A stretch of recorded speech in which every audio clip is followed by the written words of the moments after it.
Hi everyone, welcome back to Liz Sews. So today I have an excellent lookbook for you guys.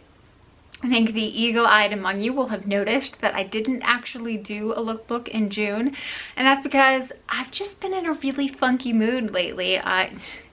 Work has been very hectic and just it's been hot and I didn't want to sew, and I think I've gotten out of it. I did manage to make, I think, 4 things in the month of June, and that was a dress that I'm wearing along with 3 bras, but I just didn't think that was quite enough things to show to constitute a whole lookbook. So I've grouped it together along with the things that I've made in July as well. So the first item that I have on is another Vogue 8577. I've made this a couple times now. I've made it in like a oatmeal colored linen as well as like a navy poplin. So this one I used, I would say it's like a chiffon. I don't know if it's exactly a chiffon, but I picked this fabric up at Hobby Lobby and it was quite inexpensive. In it has this sort of like tropical print. I thought it would be really, really great for summer. It had a good drape to it. I'm actually not in love with this dress, and it might be the reason why I kind of got into a sewing slump, because I put a lot of effort into it, and then when I finished it, I was just like, ugh. I wasted all of that time and money. I think that the drape on it is a little too drapey, and so the dress just falls really straight, and so it makes me look really wide and like a columnar, if that's a word. And so it wasn't my favorite, but I made it, so I wanted to show you guys everything. Not everything is going to be a success, and it's all about the journey, and you just gotta roll with the punches, and some things are gonna work and some things aren't. So this next dress is using fabric that came from Minerva Crafts, and this was actually part of the Minerva Crafts like blogger network. So I didn't pay for this fabric, disclaimer. And it is this lovely stretch cotton sateen in this feather print. And I was really lucky because Tony actually helped me yesterday get some fantastic photographs of this dress. So I will try to put them up here. So for this dress, I used a new Timmy pattern. I've had it in my stash for a while, but I've never actually sewn it up.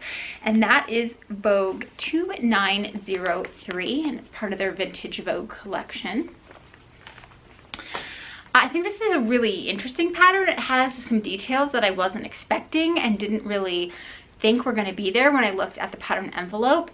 So one of the things that's really bizarre is this sleeve portion, and I don't know if you can tell, but yeah, it's completely, this is a separate sleeve portion.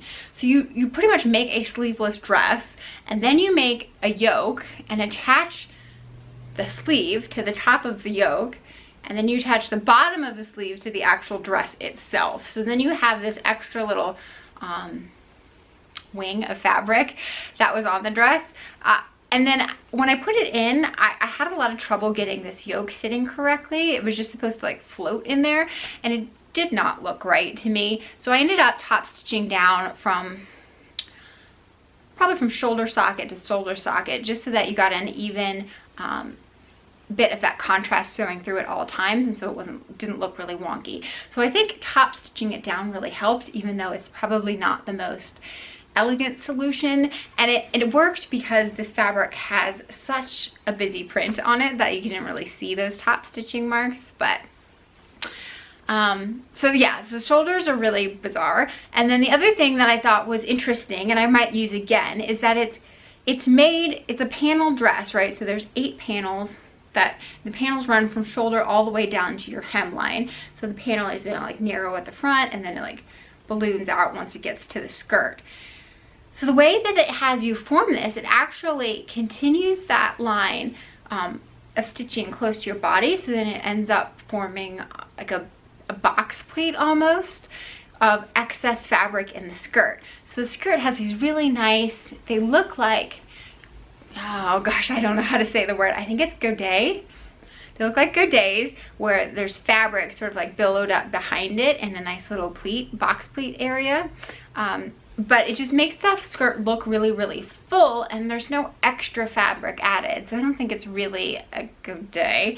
It's just like I said, a very wide skirt panel piece that's then been folded in on itself. So after those two dresses, I got into a big separates kick, and the rest of everything I made was all separates. So tops and bottoms and bras, obviously. So what I have on now is Simplicity 8381, and that's a Cynthia Rowley pattern. And I did view C of this, which has longer sleeves and this cute little ruffle. So if you guys are familiar with my channel, I did ask a couple months ago actually now, geez, what I should do with this fabric. And I had a lot of really, really great suggestions, but I could not get it out of my head that I wanted like an off the shoulder ruffly top. So that is what I did. This pattern has zero shaping in it, so it's not for somebody who really needs a defined waist. This is very, very voluminous, but it also has a very like breezy quality to it, which I really, really love in the summer, especially in this lightweight fabric. So I'm very happy with how this turned out. I don't think I need a ton of these in my wardrobe, but I think it's a good addition to have. It looks a little different. It's great to wear in the summer when you're just scorching and you need something that's easy and bright and still a little bit fun and girly. So I know I said no more Ogden Camis, but I couldn't help myself for just one more, using this lovely bright and cheery yellow, almost chartreuse color. I had talked about doing this as a reversible, and I still want to make a reversible Ogden Cami, but the more and more I thought about it, I thought this with the navy blue just wasn't the most appropriate thing. I didn't know how to handle the stitching and stuff like that. So I think that's going to be something that will happen in the future, and I will try to make a little tutorial on how I do that. But for right now, I just wanted this one to be a plain Ogden Cami. One thing I did do differently is that I cropped it quite significantly. So normally with my Ogden Camis, I add about 2 inches beyond the length that it has, just because I think that hits me a little bit better. But for this one, I actually shortened it by about 3.5 inches, I believe. I got the idea. I had seen Hobbling Handmaids do it on her channel. I think it was for her prom dress actually last year, but it looked really, really cute. I don't think I cropped it quite enough. Like I said, I did 3.5 inches. I think I could probably go another 2, maybe 3 inches off of this, especially if I'm wearing it with like a high-waisted bottom. I was just a little bit hesitant to chop off too much because I wanted something that was still wearable and that I felt comfortable in, didn't have my stomach hanging out or anything like that. So the next item that I made was another Renfrew top. This time I used the scoop neck, which I hadn't done before, as well as the long sleeves. I'm absolutely in love with how this turned out. This fabric is so soft and cuddly, which in my mind is just like the best joke ever, that the cactus fabric is soft and cuddly. It's like a brushed, I don't know what it is. It came from fabric.com. It's brushed. I think it's polyester and I love it. I actually went back to see if I could buy more fabric just because I thought doing some lounge pants in it so I could have like a matching pajama set would be really cute, but they didn't have any more of the fabric left, which was really sad. But I will keep an eye out for it to make sure it doesn't come back in stock. There's not much to say about this. I've made a couple Renfrews by now. Super soft and cuddly.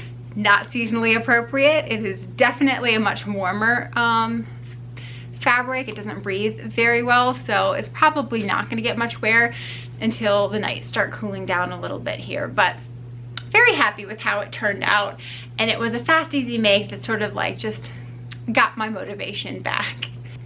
So in that same vein of thought, I also did another Renfrew top, this one with a traditional v-neck that I had used previously in short sleeves.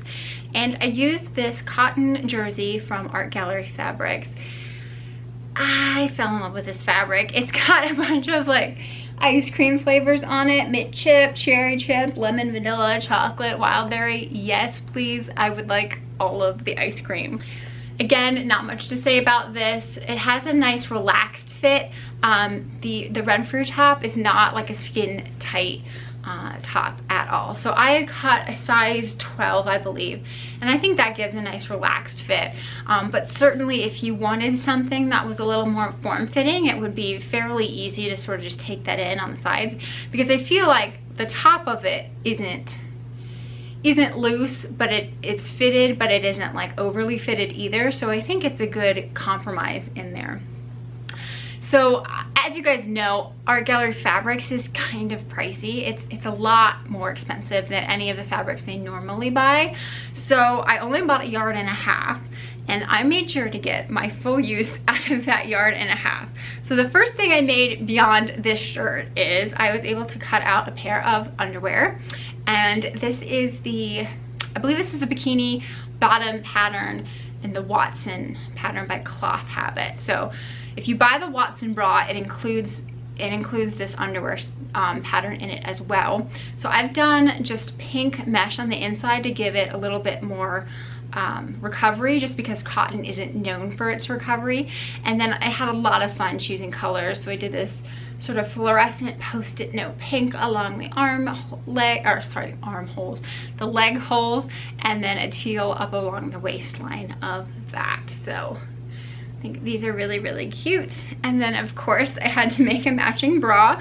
So I used the Watson bra again, using that teal fold-over elastic all along the edges, and then post-it note pink straps and sort of a purple hook and eye in the back. The inside of this uses a teal power mesh, so this one's a lot firmer. It has a great recovery on the band. And then I did line the cups with foam, which I normally don't use foam in any of my me-made bras, because I'd prefer just to be me the way I am. I'm not trying to put up any artifice for anyone. But I did think with such a thin fabric like this, it was nice to have a little bit of foam for modesty's sake. And I love just how easy and comfortable it is to wear these sort of Watson bras. So very, very comfortable, and I have a cute matching set to go with my t-shirt. So I don't know if you guys had noticed, but in the last couple of tops, I was wearing these, which are a pair of Lander shorts. So this is a new pattern to me. I just got it this month. It was recommended to me by Myra. And actually, I think these were in the Sew My Style this month as well. So I ended up getting the pattern at like a discount. I think it might have been 10 or 20% discount. So that was really exciting. This is my wearable muslin of these pants. It's an olive sort of twill that was left over from a failed ginger jeans attempt from a couple of years ago. But actually, I absolutely am thrilled with how they turned out. I ended up using copper buttons, and those came from Wawak Sewing Supplies. I'll try to link them down in the description. I'm really, really happy with the quality of the buttons, and I think the price was like $2.50 for 12. And so this has gone through the wash a couple of times, and the buttons have held up. And obviously there's a lot of tension on that center front buttons, so I haven't had any of them pop off. So they're a lot better than like the Dritz buttons that you can get from Joann's. So I would highly recommend those if you're wanting to make this pattern. There are definitely more of these in the future. I picked up, I think I got two lengths of linen to do shorts in.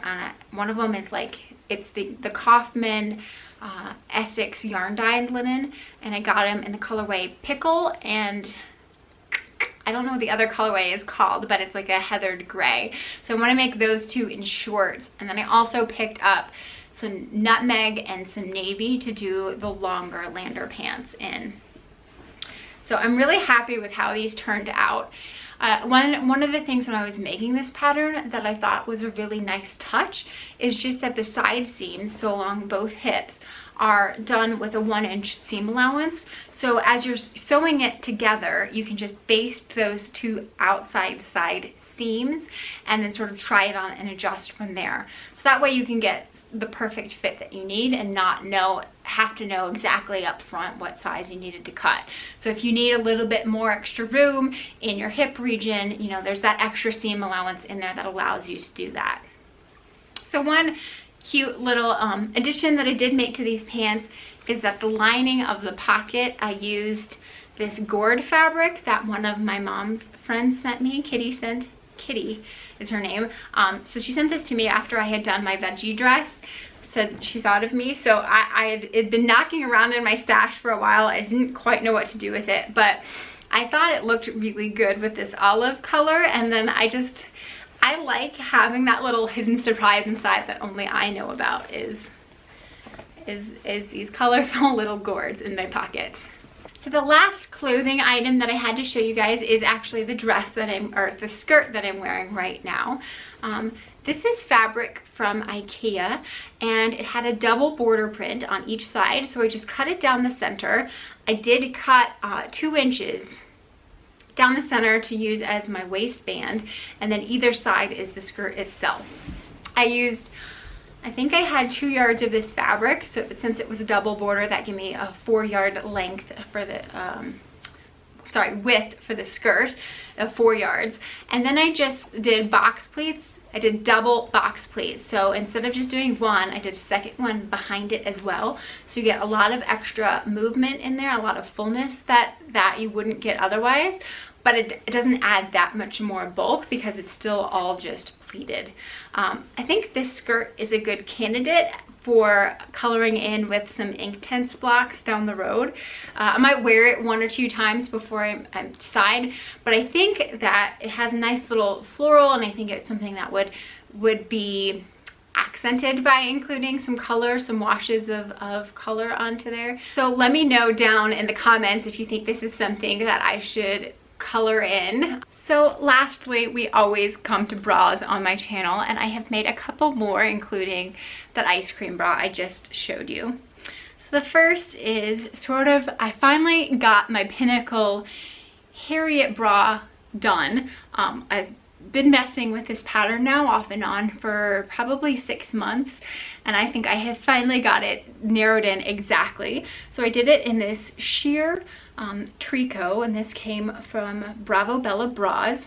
I actually got the whole kit from her, so it included all of the elastics, the underwired casing, the straps and everything.